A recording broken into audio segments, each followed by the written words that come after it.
Bonjour à tous et bienvenue, je suis Laetitia et vous écoutez l'Essentiel.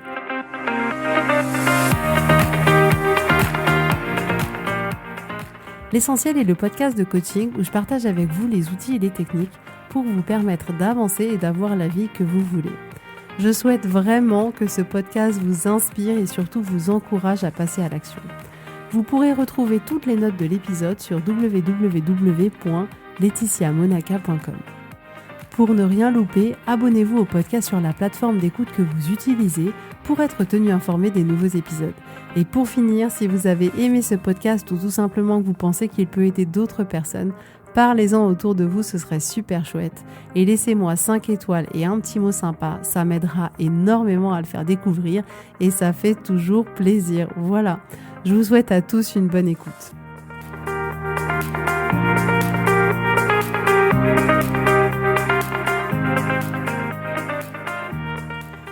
Coucou tout le monde, j'espère que vous allez bien. Dites-moi comment vous allez. Envoyez-moi un petit message sur Instagram, envoyez-moi un petit mail. Je me ferai un plaisir d'échanger avec vous. C'est toujours tellement agréable de recevoir des petits messages et d'échanger avec vous. Donc avec grand plaisir, n'hésitez pas. J'espère que vous allez bien. Alors aujourd'hui, on va parler ensemble de résilience. C'est un sujet de podcast qui m'a été demandé, donc c'est avec grand plaisir que je traite ce sujet-là aujourd'hui. D'ailleurs, je crois que une grande partie des derniers épisodes ont été des épisodes sur des thématiques que vous m'avez suggérées. Donc, concernant la résilience, il faut bien reconnaître qu'on aimerait tous augmenter notre niveau de résilience. On aimerait pouvoir se dire, ok, quoi qu'il arrive, je sais que je pourrais me relever de n'importe quelle situation et je pourrais reprendre le projet que j'avais commencé ou reconstruire ma vie. On aimerait tous avoir clairement une résilience au top, mais voilà, faut bien s'avouer, c'est pas si facile que ça. Donc, qu'est-ce que c'est la résilience ? On va recommencer par là. Donc, dans le domaine des sciences physiques, la résilience, c'est la capacité d'un corps à résister à un choc en reprenant sa forme et ses propriétés d'origine. Donc, c'est un matériau qui a été soumis à une force, à quelque chose qui l'a déformé, à quelque chose qui l'a endommagé. La résilience, c'est la capacité de ce matériau à reprendre sa forme d'origine. Donc, pour nous, petits êtres humains, la résilience, c'est notre capacité à faire face aux épisodes douloureux de notre vie, que ce soit une maladie, un deuil, de la violence peut-être, un échec, une rupture amoureuse. Enfin, c'est finalement notre capacité à affronter les difficultés de la vie et à se relever.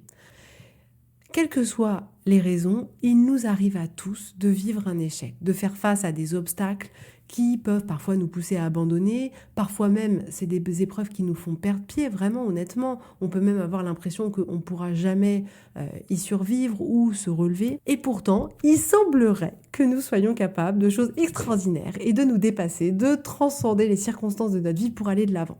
Et ça, c'est quand même la classe. Donc, on est bien plus fort que ce qu'on pense et on a des ressources insoupçonnées qui nous permettent de nous relever. Donc la résilience, ça va nous aider à nous remettre en selle après une difficulté, après un revers de la vie. Donc pourquoi c'est cool de savoir que la résilience, elle existe ? Là encore, vous vous dites, elle est bizarre la dame. Donc cette notion de résilience, elle nous montre que le malheur, c'est pas une fatalité. Et moi, j'adore. Elle nous montre que finalement, il n'y a rien qui est définitif. Tout ce qui nous est arrivé, tout ce que l'on va vivre jusqu'à la fin de notre vie, ne met pas un point final à notre vie, ça va pas mettre un point final à nos projets, à notre bonheur, à notre épanouissement. C'est aussi ça que nous montre cette notion de résilience. On a toujours la possibilité de sortir de cette période douloureuse, de rebondir, de se sentir mieux, d'essayer autre chose, de retenter cette chose qu'on n'a pas réussi à faire, de retrouver l'amour, d'être heureux. Cette possibilité-là, elle est toujours présente à l'instant T. Donc gardez bien ça en tête, même si la vie vous apporte des difficultés, c'est pas définitif. Ça peut pendant un moment être compliqué et vous restez à terre, mais vous avez toujours la possibilité de vous relever. Alors, d'où ne vient pas la résilience ? Avant de commencer, je tiens à vous dire que la résilience, elle ne vient pas de vos gènes, s'il vous plaît. Il n'existe pas de gène de la résilience. N'est-ce pas ? Donc, on ne peut pas d'excuses de ce genre-là. La résilience, c'est pas du tout quelque chose d'inné que les gens auraient et il y a d'autres personnes qui n'auraient pas de résilience. Il n'y a pas de gène de la résilience. Ce qui veut donc dire que n'importe qui a la capacité de développer sa résilience et de, du coup, faire face aux événements qui lui arrivent dans sa vie. Donc, ça ne veut pas dire, par contre, que tout le monde va ressentir la même chose, on est d'accord. Il est bien évident qu'en fonction de chaque événement, de chaque personne, en fonction de son caractère, de son passé, en fonction de son état psychologique, en fonction de plein de paramètres, ça sera effectivement plus ou moins facile d'être résilient.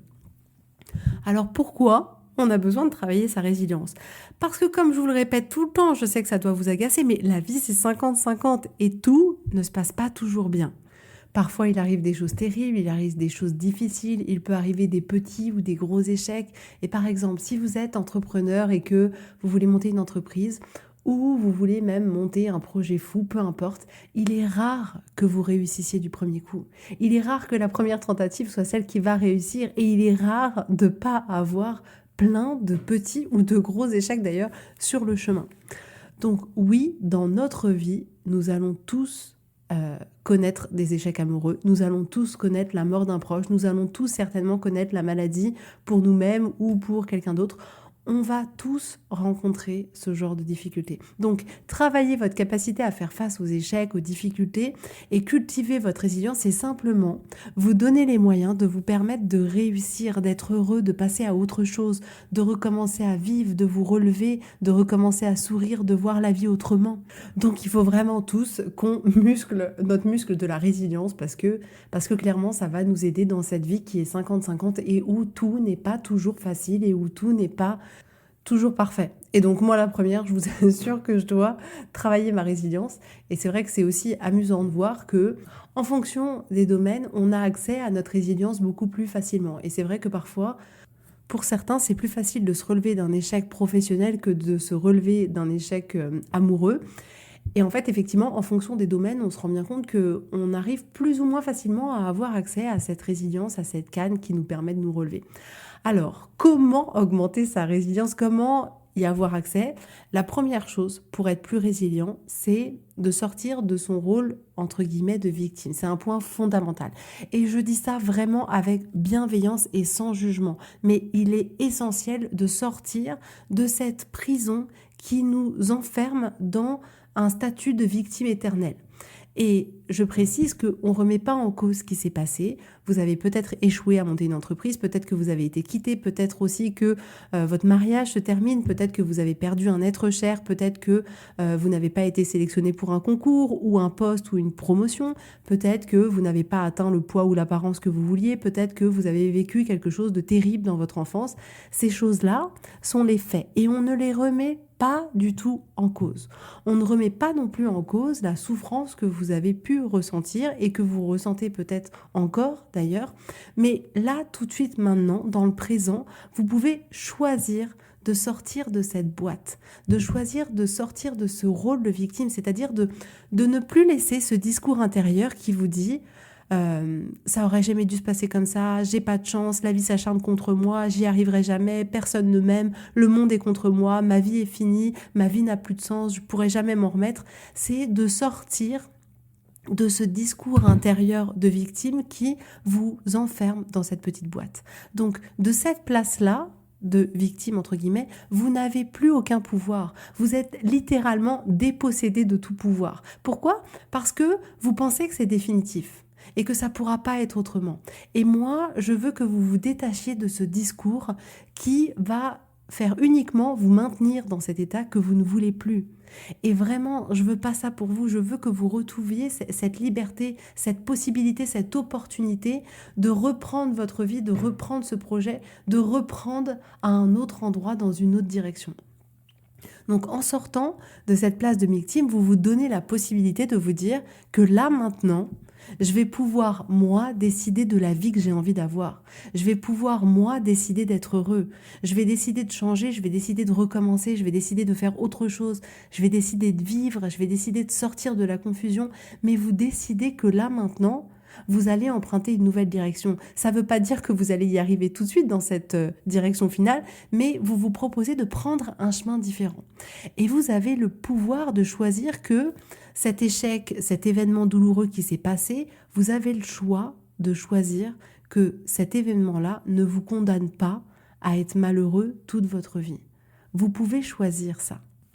Donc, ça signifie pas, bien sûr, qu'on va être en mode pump it up en 2 secondes, on est d'accord, mais la première étape, c'est de sortir de cette posture de victime qui nous emprisonne pour pouvoir reprendre le contrôle de notre vie et pouvoir faire un autre choix. Ensuite, la résilience, ça nécessite l'acceptation. L'acceptation des faits, l'acceptation de comment on se sent. On n'est pas des robots, on n'est pas des machines. Et d'une certaine manière, pour pouvoir travailler cette capacité à augmenter sa résilience, il est nécessaire de travailler sa capacité à juste accepter que là maintenant, on ne soit pas bien. Que là maintenant, on ait des émotions qui nous dépassent. Parce que quand on a eu un échec, quand on n'a pas réussi un projet, quand on divorce, quand on est envahi par tout un tas d'émotions douloureuses, voire insupportables, c'est normal. On serait des sociopathes s'il nous arrivait des trucs horribles tous les jours ou difficiles tous les jours et que ça nous faisait rien. Donc, on est normal de ressentir tout ça. C'est complètement normal si on vit cette période difficile. Et cette période-là, au-delà d'être normale, elle est nécessaire. Elle est nécessaire pour pouvoir permettre à la résilience de pouvoir être là à la fin du chemin. En réalité, la résilience, elle n'existerait pas si ces émotions difficiles et douloureuses, elles n'existaient pas. Parce que c'est le fait que l'on surmonte ces émotions-là qui fait qu'on augmente notre résilience. Donc on a besoin de tout ça pour créer de la résilience. Et ce travail d'acceptation, d'accepter que oui, là, je remarque que c'est difficile, c'est douloureux, que je suis perdue, c'est hyper important. Parce qu'en résistant à l'échec, en résistant aux événements douloureux que vous avez traversés, ça fait que l'effet inverse, à savoir mettre encore plus d'émotions négatives dans le moulin. Cette résistance, elle va vous empêcher d'activer cette résilience et de vous permettre de passer à autre chose et permettre à la résilience de pouvoir être là à la fin du processus. Vraiment, on ne veut pas empêcher que ces émotions, elles soient là. Notre objectif, c'est de nous mettre en capacité de surmonter ces émotions. Parce que la résilience, c'est ça, c'est notre capacité à surmonter ces émotions-là et à se relever. Donc, il est important aussi de noter qu'il n'est pas question, encore une fois, de se juger soi-même parce que c'est souvent ce que je vois dans les personnes que j'accompagne, c'est-à-dire que on va avoir tendance à se juger rapidement. On va interpréter les circonstances et on va les utiliser contre nous, en se disant que ça signifie quelque chose de terrible sur nous, sur notre vie, qu'on n'est pas à la hauteur, qu'on n'est pas assez intelligent, qu'on ne peut pas être aimé, qu'on n'a pas de valeur, qu'on fait mal les choses, etc., etc. Et on va ajouter un jugement de soi. Si vous avez échoué à monter quelque chose, vous aurez tendance à interpréter cet échec en disant que ça signifie que vous ne pourrez jamais le faire, que vous y arriverez jamais, que vous êtes nul, mais vous ne le voyez pas comme juste une tentative qui n'a pas réussi. Un échec, c'est juste une tentative qui n'a pas réussi. Heureusement que quand un enfant apprend à marcher, il se dit pas « Ok, là je suis tombé, ça veut dire que je suis nul, que j'y arriverai jamais, et du coup, je me relève pas. » Non. Il tombe, potentiellement il se fait mal, potentiellement il a honte, potentiellement il se dit que c'est compliqué, que c'est difficile, mais il affronte ces émotions-là pour se remettre sur ses 2 petits pieds et apprendre petit à petit à marcher. Donc vous aussi, vous pouvez considérer chaque échec de votre vie, quel que soit le domaine, comme juste une tentative qui n'a pas réussi. Et je vois aussi du jugement de timing, entre guillemets, c'est-à-dire que c'est comme si vous aviez un agenda pour vous-même. Quand je dis un agenda, c'est un timing que vous vous imposez qui serait le bon pour vous. C'est-à-dire que ça donne des discours de l'ordre de « je devrais m'en remettre plus rapidement, je devrais avoir plus de résilience d'ici la fin de semaine, j'ai rencontré cette difficulté-là et je devrais déjà être passé à autre chose. Ça fait 1 mois qu'il s'est passé telle ou telle chose et ça va toujours pas, ça veut dire que ça ira plus jamais dans toute ma vie. » Et vous avez tout un tas de pensées accablantes sur le fait que vous devriez vous en remettre plus vite. Mais en réalité, on est tous des êtres humains et pour certains, les choses passent plus vite, pour d'autres pas.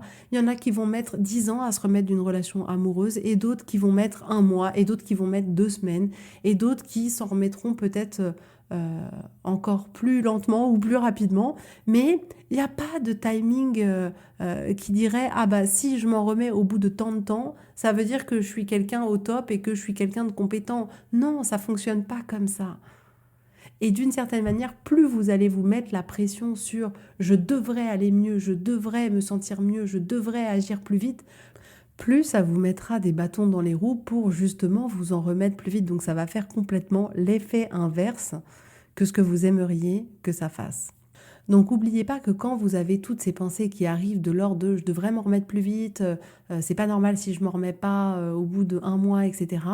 Oubliez pas que votre cerveau va vous apporter ça par défaut, que vous n'avez pas le contrôle, mais que vous avez le contrôle une fois que ces pensées elles sont là, de les garder ou pas, de les mettre de côté, de dire écoute, cerveau, t'es bien gentil, ce que t'es en train de me dire là, ça va pas m'aider du tout, donc je te le rends, retour à l'envoyeur, et de refocaliser votre attention sur autre chose et de choisir de travailler une autre pensée qui vous serait plus utile. Et là, vous êtes complètement acteur de ce qui se passe à l'intérieur de votre cerveau en choisissant ce que vous gardez ou pas. Donc si vous voulez devenir le dieu de la résilience, vous l'avez compris, il faut travailler à ressentir les émotions négatives. C'est la clé. Et là, vous vous dites, je suis pas sûre que ça augmentera ma résilience. Eh bien, vraiment, détrompez-vous.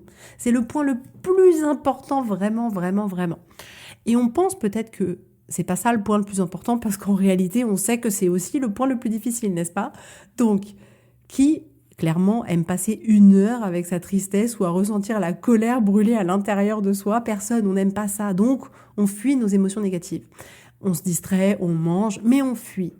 Et quand on fuit ces émotions-là, ça nous aide pas à devenir fort, à les ressentir, ces émotions. C'est-à-dire qu'en les fuyant, on ne se permet pas d'avoir accès à notre résilience. C'est ce que je vous disais tout à l'heure.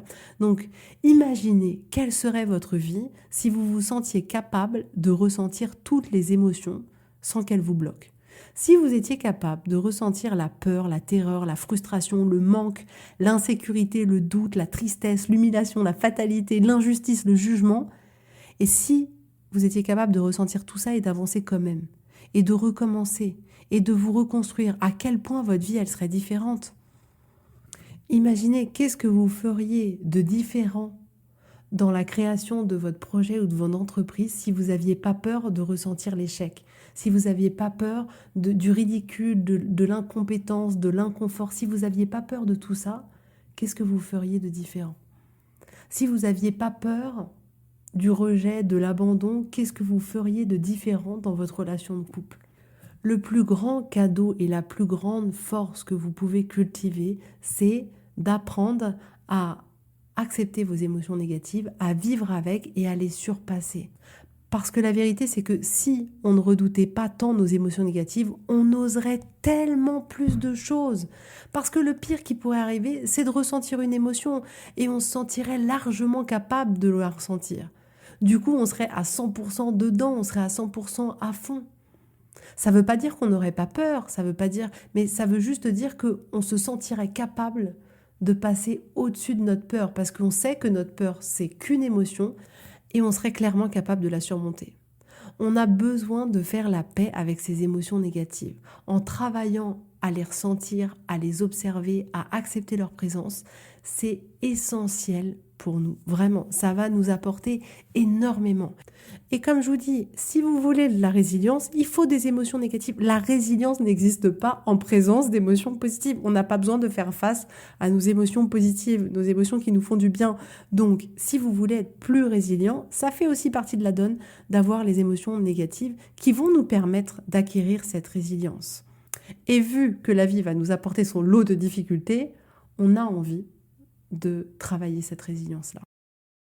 Maintenant, on va parler un peu de l'engagement parce que la résilience, elle est étroitement liée à l'engagement que vous prenez vis-à-vis de vous, vis-à-vis de votre projet, vis-à-vis de votre vie. Donc, je vais me placer dans le cadre, par exemple, d'un échec parce que c'est le cas que je rencontre le plus souvent dans les coachings des femmes que j'accompagne, un échec personnel, que ce soit un échec amoureux, un échec lié à un objectif, à la création d'une entreprise, enfin, peu importe le type d'échec.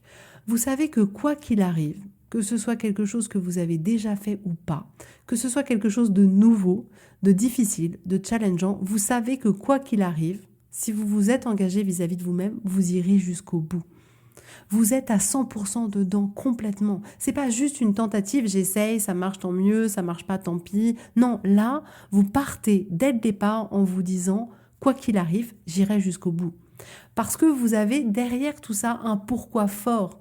Et du coup, vous allez tout donner. Et là, je vous encourage à réécouter les épisodes sur le pourquoi ou sur respecter la parole que l'on a vis-à-vis de soi. Mais ce qui est certain, c'est que quel que soit votre objectif, vous savez que ça ne sera pas toujours facile et que ce ne sera pas toujours linéaire, qu'il y aura des hauts, qu'il y aura des bas et c'est normal. Et vous êtes prêt, malgré tout, à y aller quand même. On n'est pas fou quand même, non mais on est prêt quand même à y aller. On sait que ça fait partie du jeu.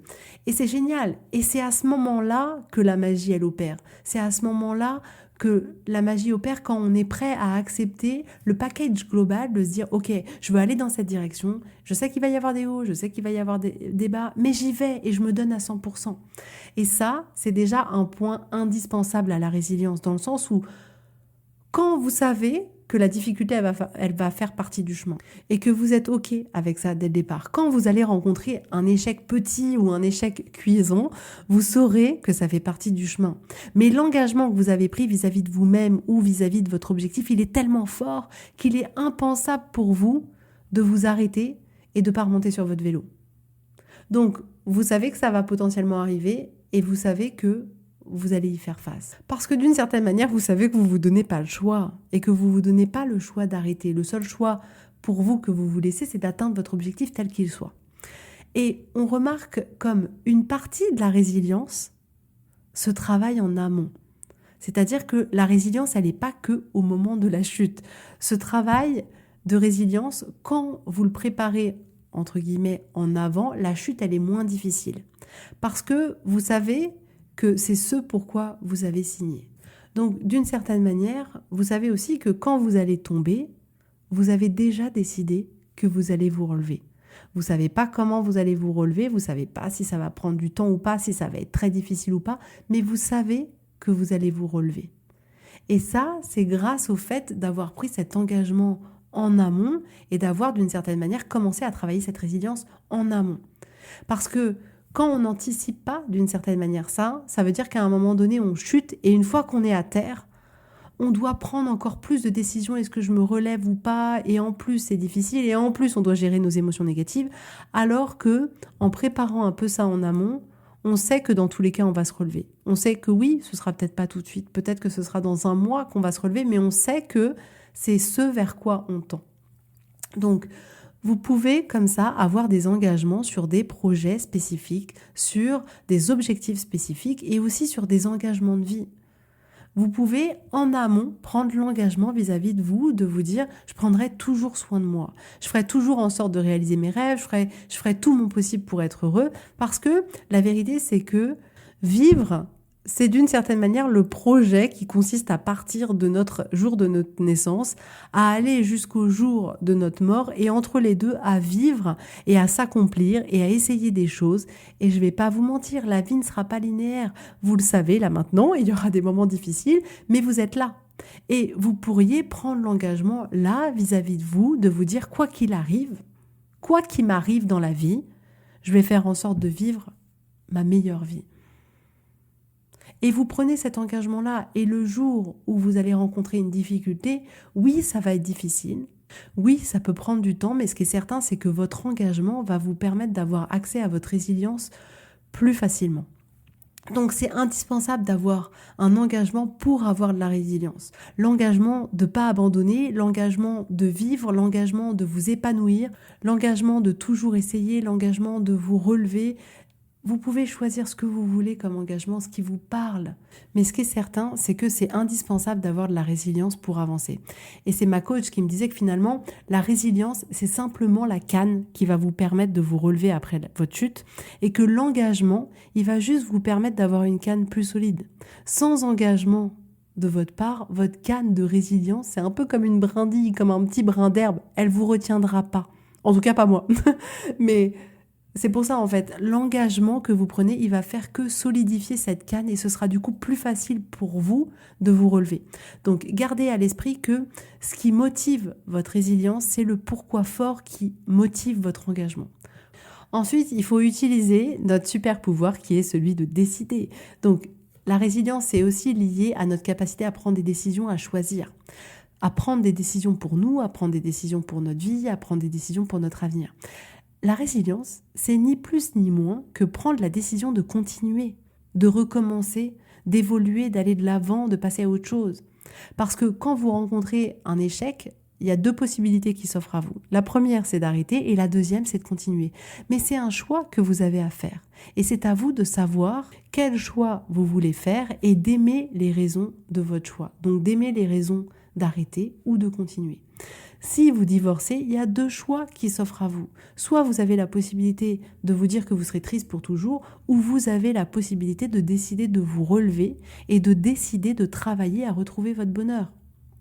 C'est vous qui décidez si votre vie s'arrête au moment où c'est difficile ou si elle continue. Et oui, dans certains cas, parfois la vie, elle s'arrête pendant un moment, mais chaque jour, vous avez la possibilité de faire un autre choix et de dire là, ma vie, elle s'arrête pas et là, ma vie, elle continue.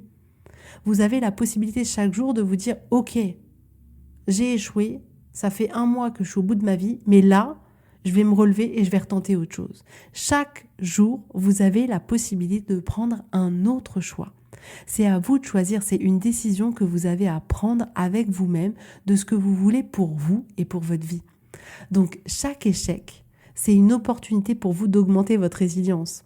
Même si c'est difficile, je sais, mais ça vous permet de travailler, de faire en sorte de muscler cette résilience pour qu'elle vous soit accessible plus facilement, pour que vous puissiez remonter en selle plus rapidement. Donc, je vous encourage, moi, comme exercice, à utiliser les petits moments difficiles de la vie, les petites chutes pour justement commencer à travailler votre résilience. C'est vraiment un super moyen pour dompter petit à petit ces émotions négatives qui nous effraient tant et pour s'interroger sur notre engagement à avancer, à passer au-dessus de tout ça et de prendre justement des décisions pour nous. Parce que quand vous vivez quelque chose de difficile, de douloureux ou un échec, l'essentiel, c'est que vous preniez la décision de vous relever. Personne ne pourra le faire à votre place. Donc, le fait de décider est hyper important. Donc vraiment, commencez à le faire sur les petites choses comme ça du quotidien où il pourrait y avoir effectivement quelque chose dans lequel on échoue ou quelque chose qui nous rend pas forcément bien et commencez à dompter ces émotions négatives, à accepter qu'elles soient là, à les accueillir, à voir ce que ça fait à l'intérieur de vous, à effectivement ne pas essayer de les fuir, de vous distraire par Netflix, par de la nourriture, par des jeux vidéo, par trop de sport, par peu importe, et de dire ok, là je sens que je suis en colère, là je sens que j'ai peur, là je sens que je me sens en insécurité, et d'accepter d'être là, vous et votre émotion, et de voir ce qui se passe. Et du coup, en faisant ça, vous serez du coup plus à l'aise avec ces petites émotions comme ça du quotidien qui sont pas agréables à ressentir. Et ensuite, ce sera devenu beaucoup plus facile de gérer ces émotions désagréables qui peuvent arriver sur des petites difficultés de la vie. Et quand vous allez en rencontrer une moyenne, bah là, ce sera un peu plus dur. Et du coup, vous aurez déjà fait le premier pas de travailler à un niveau plus facile et là, vous allez vous proposer de travailler à un niveau un peu plus difficile. Et en fait, petit à petit, comme ça va vous permettre de travailler votre résilience, d'augmenter sa force et que ce soit plus accessible pour vous quand vous rencontrerez une difficulté plus importante. Donc, avant de vous quitter, je tiens à vous dire que même pour ceux qui ont une forte résilience, c'est pas facile. Ne croyez pas ça. Pour ces personnes aussi, c'est difficile. Mais elles ont pris la décision de continuer. Et elles se sont forgées une canne en acier.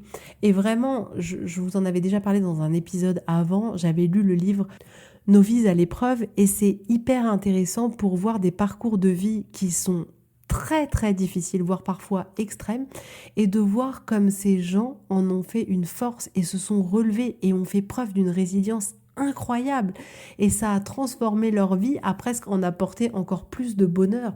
Donc si vous êtes curieux et que vous voulez voir effectivement dans des cas assez difficiles, il y a 4 ou 5 je crois histoires qui sont racontées.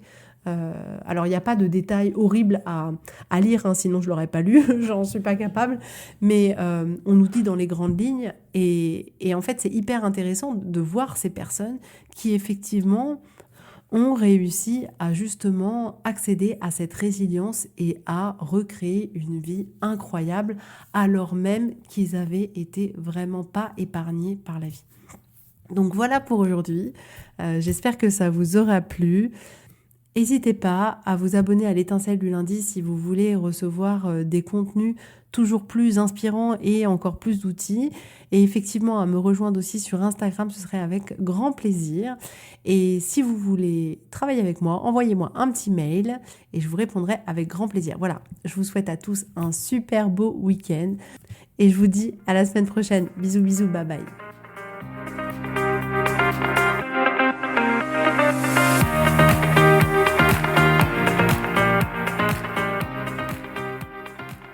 Si vous voulez mettre en application ces outils dans votre vie, sachez que j'accompagne des femmes qui souhaitent reprendre le contrôle de leur vie et enfin avoir des changements incroyables.